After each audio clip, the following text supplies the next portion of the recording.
Hello friends, આજે આપણે જોવાનું છે chapter number 2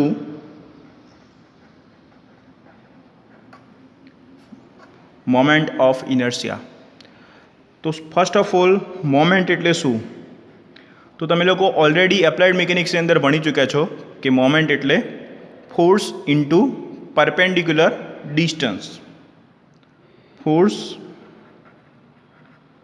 into perpendicular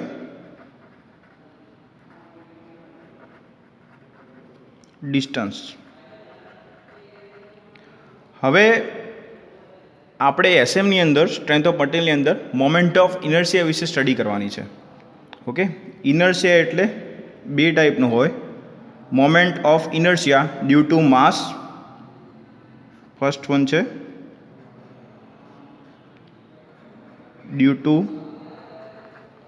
mass and second one છે due to area. First one છે ડ્યુ ટુ માસ અને સેકન્ડ વન છે ડ્યુ ટુ એરિયા. તો સૌથી પહેલાં તો મોમેન્ટ ઓફ ઇનર્શિયા છે શું એ આપણે સમજવું પડે. તો the second moment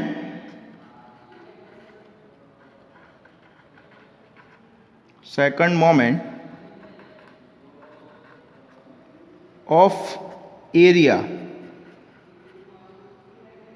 about any axis is called moment of inertia. Moment of inertia. તો હવે ડેફિનેશન તો આપણે લખી દીધી છે, પણ એનો મિનિંગ સમજીએ. તો માની લો કે અહીંયા એક ઓબ્જેક્ટ છે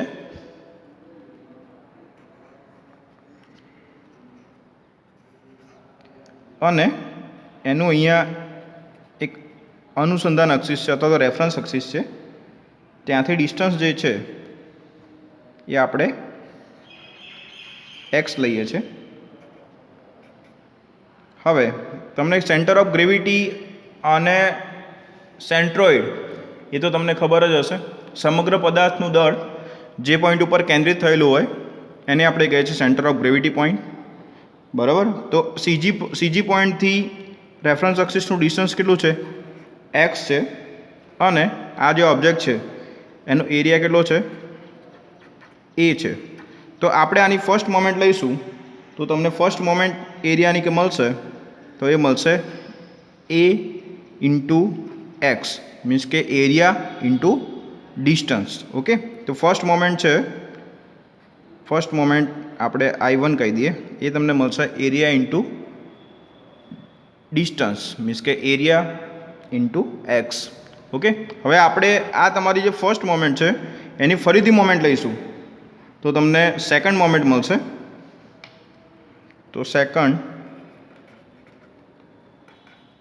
moment of area is equal two, અહીંયા ફર્સ્ટ મોમેન્ટ એ એક્સ હતી જ અને એની જોડે ડિસ્ટન્સ જે છે એ મલ્ટીપ્લાય થશે એટલે તમને સેકન્ડ મોમેન્ટ મળશે એરિયા ઇન્ટુ એક્સ સ્ક્વેર.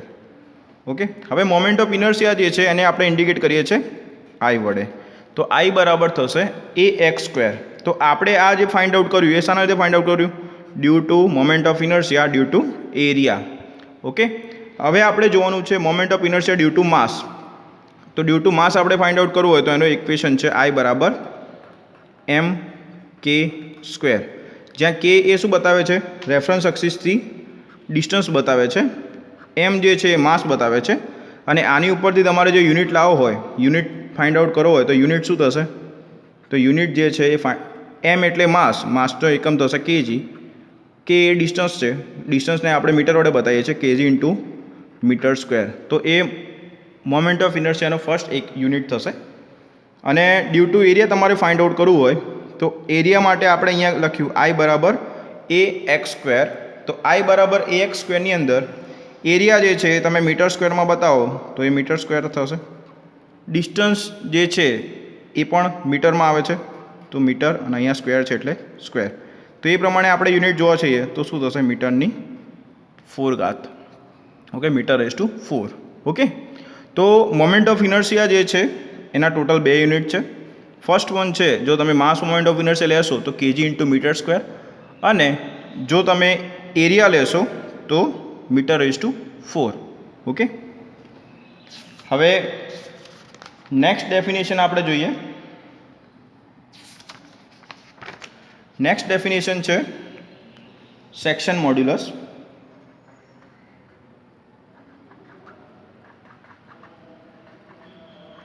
તો સેક્શન મોડ્યુલસ છે એને આપણે ઝેડ વડે ઇન્ડિકેટ કરીએ છીએ.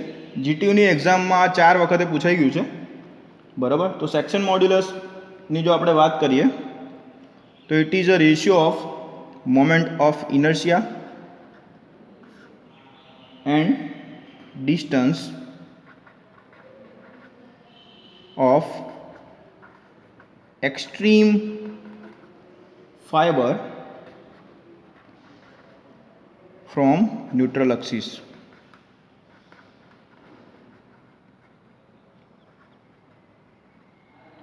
ઓકે, તો અહીં આગળ માની લો કે આ એક ઓબ્જેક્ટ છે,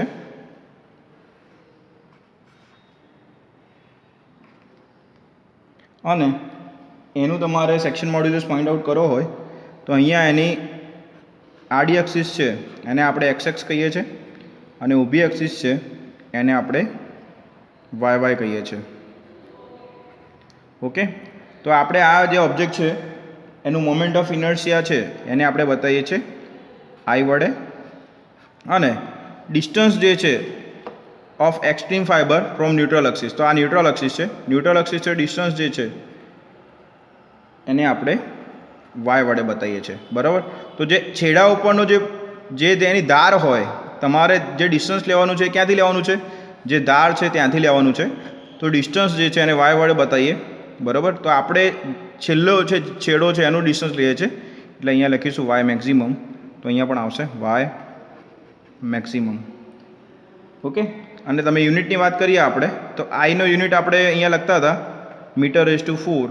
ડિસ્ટન્સ છે વાય મેક્સ, એ પણ જો આપણે મીટરમાં લઈએ તો સેક્શન મોડ્યુલસનો જે યુનિટ છે એ શું હશે, મીટર ક્યુબ. અહીંયા મીટર જોડે એક મીટર જશે તો શું વધશે, મીટર ક્યુબ. ઓકે, તો સેક્શન મોડ્યુલસ ફરીથી એકવાર જોઈ લઈએ આપણે. સેક્શન મોડ્યુલસ છે એને ઝેડ વડે બતાવીએ છીએ, બરાબર. અને ડેફિનેશન જો પૂછાય તો એક્ઝામમાં કઈ રીતે લખવાની, moment of inertia and distance of extreme fibre from neutral axis, આ બંનેનો જે રેશિયો છે એને આપણે કહીએ છીએ સેક્શન મોડ્યુલસ.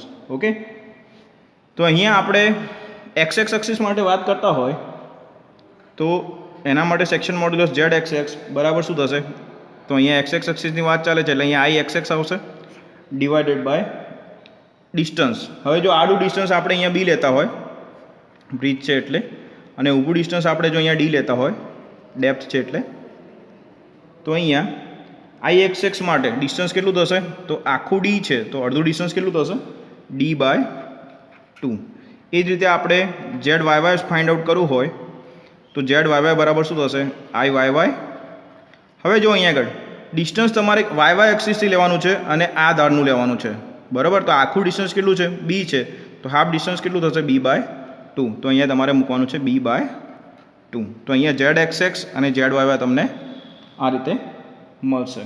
ઓકે, હવે નેક્સ્ટ ડેફિનેશન છે radius of ગાયરેશન.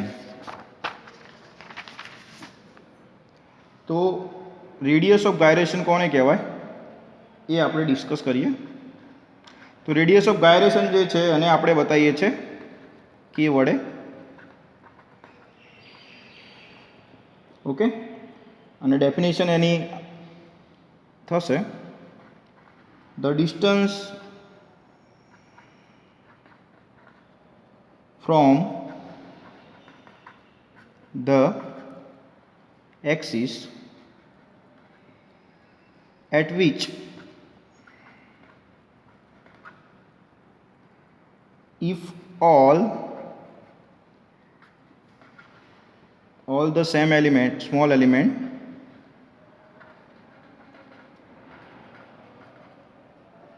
of the given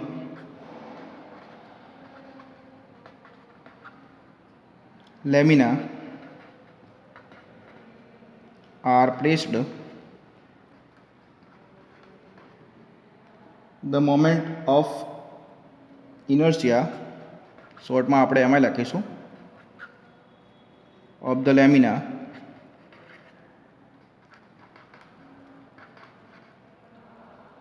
about the given axis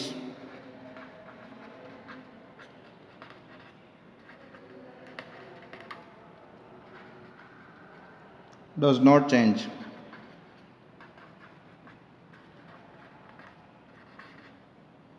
This distance is called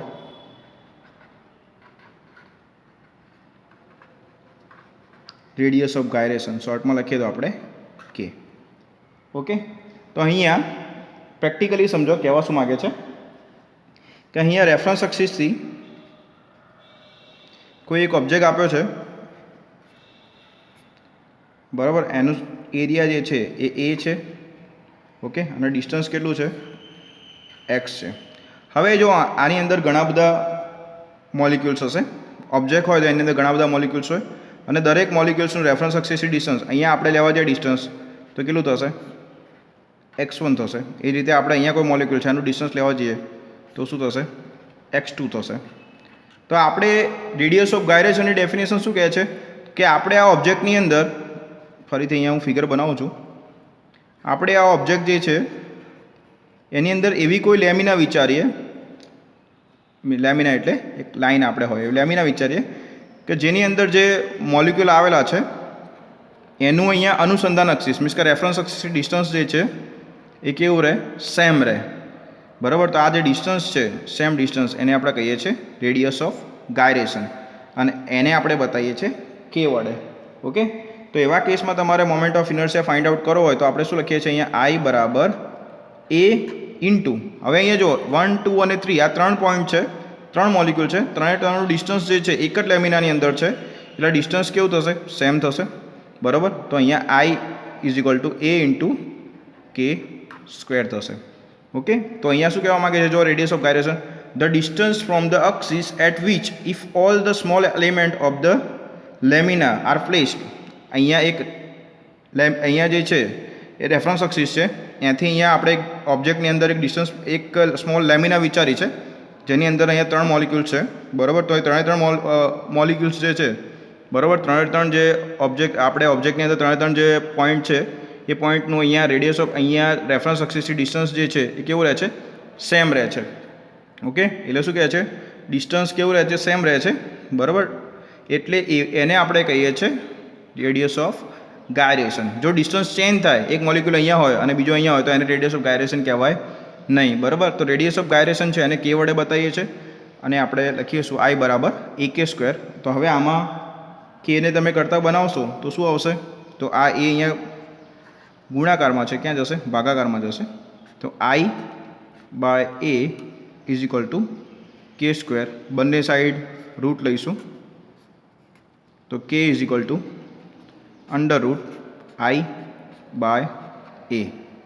okay, તમને હવે આનો કોઈ યુનિટ પૂછે તો શું આવે, તો યુનિટમાં આઈનો યુનિટ શું લઈએ છીએ આપણે, તો યુનિટની વાત કરીએ આપણે તો રેડિયસ ઓફ ગાયરેશન એ શું છે, વન ટાઈપ ઓફ ડિસ્ટન્સ જ છે, અને એનો યુનિટ તમારે લાવવો હોય તો કઈ રીતે આવશે, આઈનો એકમ છે એ તમે મીટર/4 લખો છો, એરિયા આપણે મીટર સ્ક્વેર લખીએ છીએ, બરાબર. તો અંડર રૂટ શું થશે, મીટર સ્ક્વેર થશે, અને એકમ જે છે શું થશે, મીટર.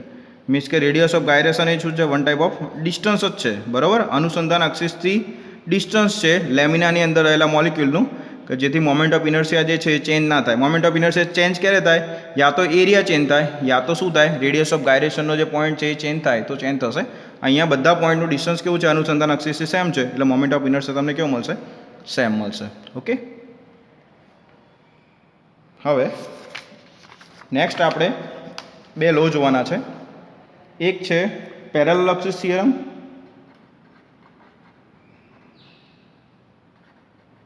મોસ્ટ IMP છે એક્ઝામ માટે, અને બીજું છે પરપેન્ડિક્યુલર એક્સિસ થિયરમ.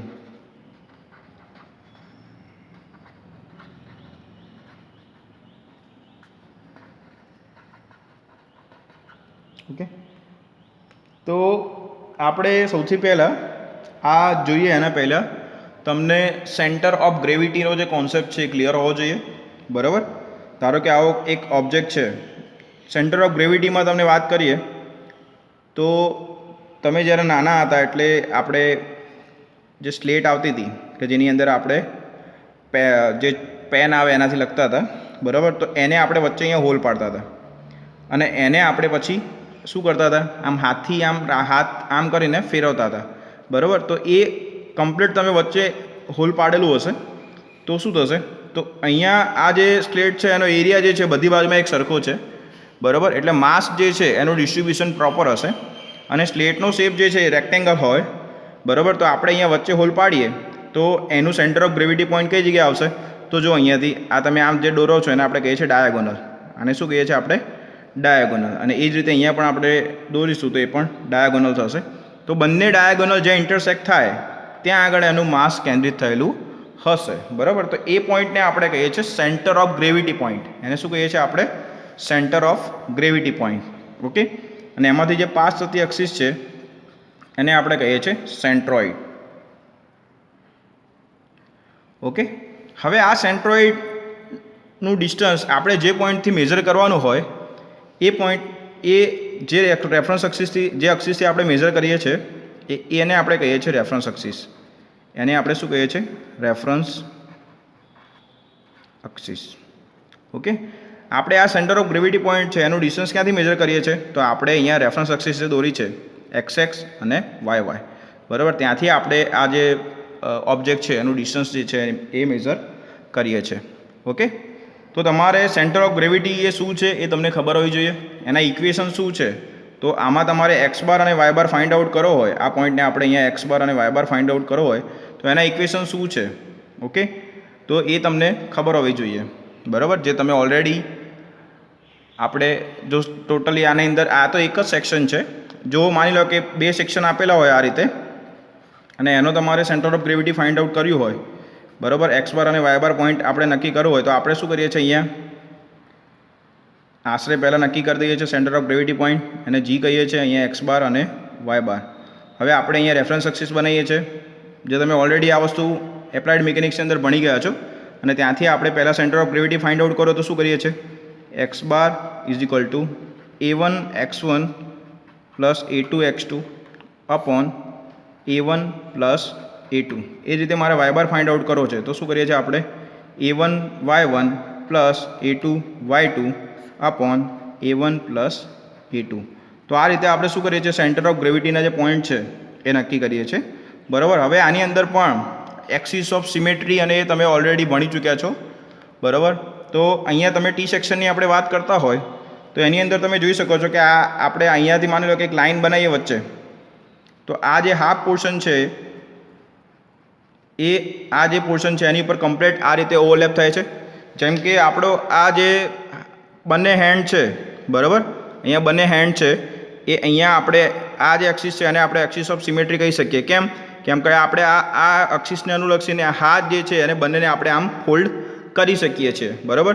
તો અહીંયા પણ એવું જ છે કે ટી સેક્શનનો હાફ પોર્શન જે છે, બરાબર, આ હાફ પોર્શન છે એ આની ઉપર કમ્પ્લીટ ઓવરલેપ થાય છે, અને કમ્પ્લીટ ઓવરલેપ થાય છે એટલે તમે કહી શકો કે ભાઈ ટી સેક્શન છે એ વાય એક્સિસને અનુલક્ષીને શું છે સિમેટ્રી છે, બરાબર. તો જ્યારે વાય એક્સિસને અનુલક્ષીને સિમેટ્રી હોય તો એવા કેસમાં તમને એક્સ બારનું માપ છે એ ડાયરેક્ટ મળશે, અને જ્યારે કોઈ બી તમારો ઓબ્જેક્ટ છે એ એક્સ બાર જે એક્સ એક્સિસને અનુલક્ષીને સિમેટ્રી હોય, જેમ કે વાત કરીએ આપણે સી સેક્શનની, તો સી સેક્શનની અંદર આપણે અહીંયા હાફ કરીશું તો આ જે હાફ પોર્શન છે એ ઉપર આમ કમ્પ્લીટ ઓવરલેપ થાય છે.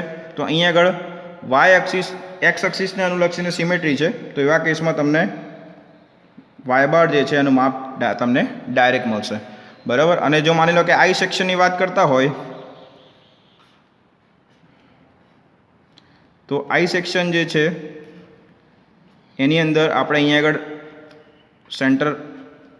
સેન્ટ્રોઇડ આપણે બનાવીશું. તો અહીંયા આ જે ઓબ્જેક્ટ છે એ એને આ હાફ પોર્શન છે આટલો એ આ હાફ પોર્શન ઉપર ઓવરલેપ થાય છે, એટલે તમને આ વાય બાર છે તો તમને એક્સ બાર ડાયરેક્ટ મળી જશે. અને એ રીતે અહીંથી વિચારો તમે આ હાફ પોર્શન છે નીચેનો એ આ જે ઉપરનો હાફ પોર્શન છે એની ઉપર કમ્પ્લીટ ઓવરલેપ થાય છે, તો એવા કેસમાં તમને વાય બાર જે છે એ પણ ડાયરેક્ટ મળી જશે. તો એક્સ બાર અને વાય બાર બંનેનું માપ તમને ડાયરેક્ટ મળશે. તો અક્સિસ ઓફ સિમેટ્રીનો કોન્સેપ્ટ છે એ શું કહેવા માગે છે, જ્યારે આપણે ઓબ્જેક્ટ જે છે એ એક્સ એક્સિસને અનુલક્ષીને સિમેટ્રી હોય તો તમને વાય બારનું ડિસ્ટન્સ છે એ ડાયરેક્ટ મળશે, અને જ્યારે આપણો ઓબ્જેક્ટ છે એ એક્સ એક્સિસને વાય એક્સિસને અનુલક્ષીને સિમેટ્રી હોય ત્યારે તમને એક્સ બાર જે છે એ ડાયરેક્ટ મળશે. કઈ રીતે ફાઇન્ડ આઉટ કરીશું, તો તમે ઓલરેડી આ વસ્તુ ફાઇન્ડ કરી ચૂક્યા છો, બરાબર. જે ટોટલ ડિસ્ટન્સ હોય, આ 3 સેક્શનનું ટોટલ ડિસ્ટન્સ હોય એને ભાગે તમે 2 કરો તો તમને વાય બારનું માપ મળી જશે. અને એ જ રીતે આ જે ઓબ્જેક્ટ છે, આ જે અક્ષિસ છે આડું માપ, એનું તમે હાફ કરશો તો તમને અહીંયા એક્સ બાર જે છે એ પણ ડાયરેક્ટ મળી જશે. ઓકે, તો હવે નેક્સ્ટ લેક્ચરની અંદર આપણે પેરેલલ અક્ષિસ થિયરમ અને પરપેન્ડિક્યુલર અક્ષિસ થિયરમ શું છે એ વિશે ડિસ્કસ કરીશું. Thank you friends.